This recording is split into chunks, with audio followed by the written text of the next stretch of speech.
Shalom lucky people, so andito tayo ngayon, manunod tayo ng sine dito sa May Quirón. Isa ito sa pinakamalinis na sinehan dito sa Holy Land.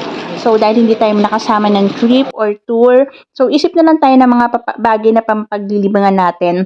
So after that, on the day of Shabbat, Saturday, nagpunta naman ako ng Akusyuk. It's just like a market. So, napakarami mong mabibili dito. Super sale po sila every Shabbat dito sa may Akusyuk.